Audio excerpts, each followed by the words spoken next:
Hey guys, it's Mike here, and today I'm going to be reviewing the most recent episode of Dragon Ball Super, in which I'm going to be talking about episode 54 of Dragon Ball Super in The Inheritors of Saiyan Blood. And basically, a lot of interesting stuff happened on this most recent episode of Dragon Ball Super, and so there's a lot of stuff to talk about as a result of that. Now, again, I'm not actually home right now, I'm not actually in my studio where I typically record, my home office. I am actually in Danny Geekdom 101's bedroom, man. But anyway, we're going to be talking about this episode and the things I liked about it and the things I didn't like. So basically, to kind of like sum it up real quick, what happened in this episode is that essentially a lot of stuff happened. So essentially, what happened is that Goku, Beerus, and Whis returned from the realm of Universe 10, in which the Kaioshin, they went to investigate Zamasu to see if he was actually Goku Black.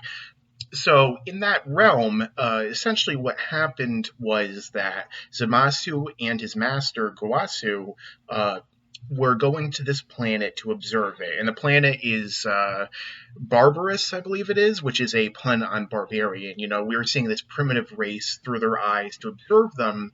And, they're kind of jerks. I mean, they're basically, barbarians. They're warring with one another. There's issues and strife.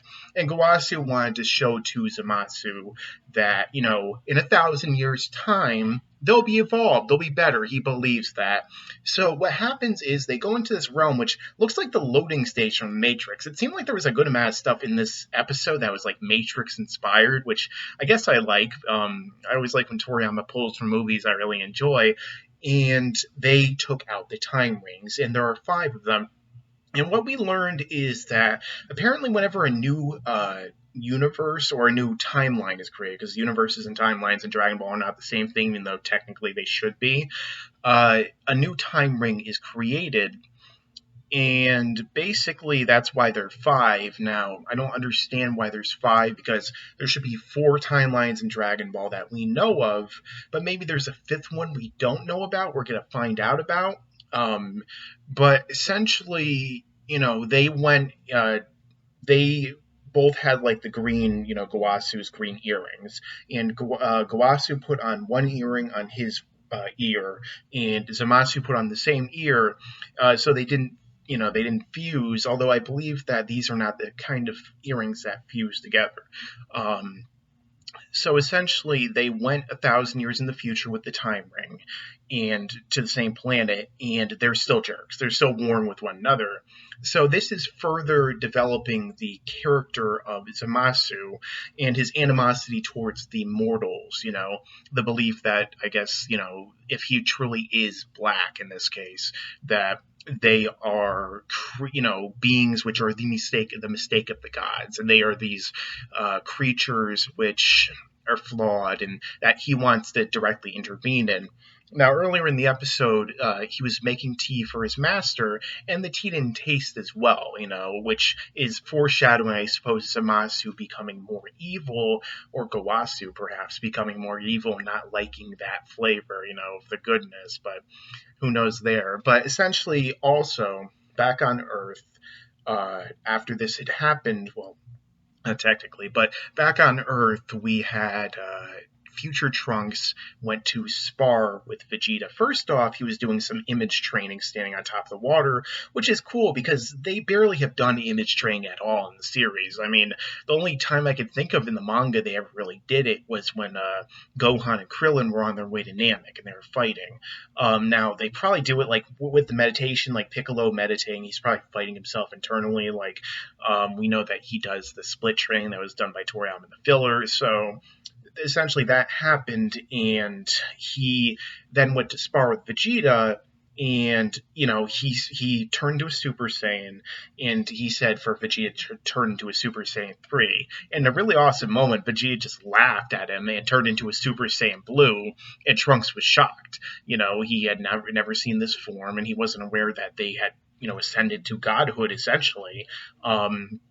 So what had happened at that point is that Vegeta told him, similar to his own son in that timeline, if you can land one hit on me, you'll be the winner in this case. So Trunks bulked up into the super, the second grade of Super Saiyan, and he bulked up and Vegeta ran at him, but he used this as a actual distraction to try and get the advantage over Vegeta, like a tactical move, which is smart because obviously he wouldn't use that form when he has Super Saiyan 2. But Vegeta just wrecked him, which he obviously should have. And afterwards, Trunks basically stated, "Oh, Goku and Vegeta are strong enough. I don't even have to train. They could just beat Black for me." Which, of course, Vegeta was pissed at. But Trunks also took this opportunity to headbutt Vegeta in his base form and land the win. And then he said that he's going to surpass Vegeta and Black, on his own. And that's something I like, because at first I thought they were doing the whole Gohan route, in which, basically another son of another one of those main Saiyan characters. It's just like, oh, I'll just leave the fighting to my dad, which, maybe you shouldn't be so reliant on these people who keep letting the world be blown up, but besides that, essentially they're setting up the further development of Zamasu, who I guess is going to eventually become Goku Black. That's what it seems like they're going the direction of. And it also seems like they're setting up Trunks to be the primary antagonist. Like, they're actually in this arc seeming to be building up the villain and his motivations and understanding of him on this side. And on this side, they're building up future Trunks. So they're actually doing some good development. It's not just, Goku and Vegeta, seemingly at this point. And it's more of a, Trunks on this side and his villain on this side, and the other characters are basically, I guess, along for that ride. Although, it does seem like they're almost moving in the direction of Goku or Vegeta fighting and defeating Black, but I hope it comes down to Trunks again, because ultimately I feel like that is his villain. That's the reason he came to the past, and that's really what he needs to do. There's so much about this episode I really liked. I thought it was a really good episode because, in terms of prose, I liked the further lore of the gods, the Kaioshin and of the time rings and all these different elements, which I thought were really cool.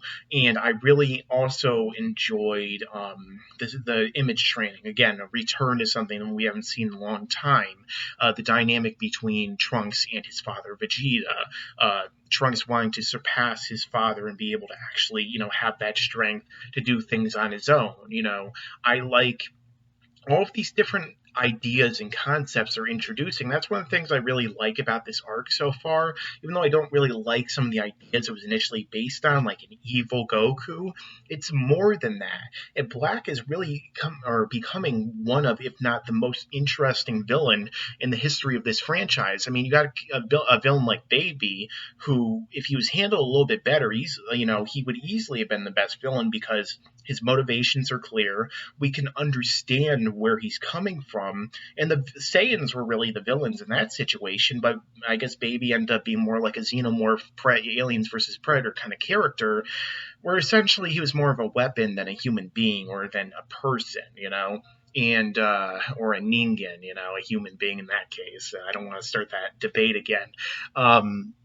But in this case, like, if Zamasu does turn into Goku Black, first off, we're going to have that causality loop in which something in the past causes something in the future to go back to the past to cause initially, which is the causality loop, a time paradox, which is really cool. I always have enjoyed that, but we're also further developing him as a person, as a human, I guess as a human being, in that case, like a real individual who we can understand. Like, he doesn't think what he's doing is evil from that perspective, but rather he believes what he's doing is right, so he could further, develop the universe in a positive way. Really, you can think of it as him trying to fulfill that Kaioshin, god of creation, god of, raising the universe, by, I guess, weeding out, in his eyes, the mistakes of those gods, which I think is making him an incredibly dynamic villain, especially for Dragon Ball.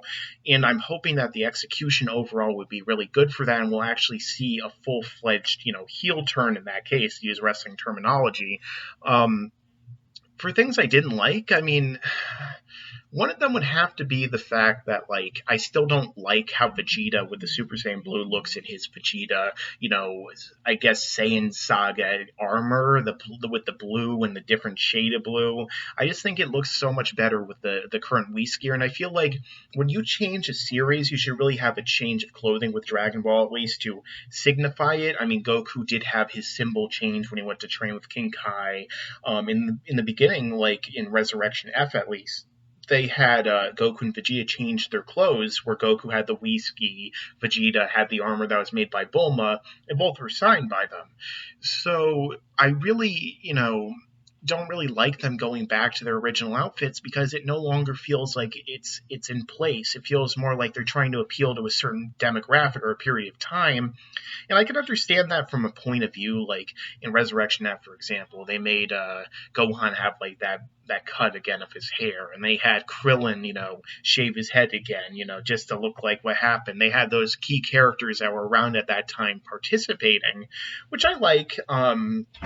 But ultimately, I feel like I don't really like that. I don't like that they're doing that. I feel like they need to progress in a number of ways, and I feel like appearance is certainly a good way to progress because in appearance terms, when you have something looking a certain way, you are, in a visual medium, progressing it in terms of the visual storytelling as well as the actual legitimate storytelling. So that's one of the things I didn't really like. And I mean, like, they're still not really moving the plot forward that much, and it feels like there isn't much of a plot at all in this arc so far.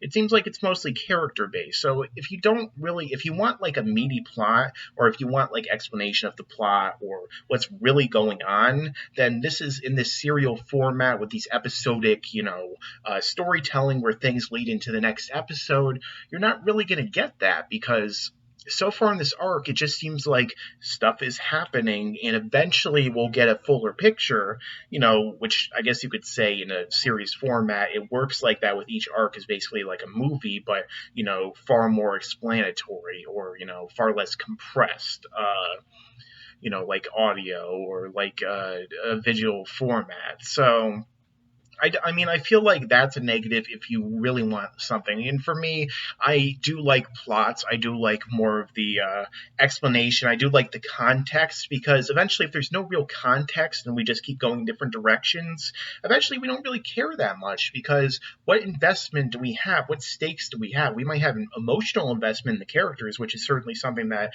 makes you go in a different direction positively or negatively. But ultimately, we need to have that real investment in terms of logically and understanding, and they're still not really necessarily going there. So that's something that I feel like they need to work on.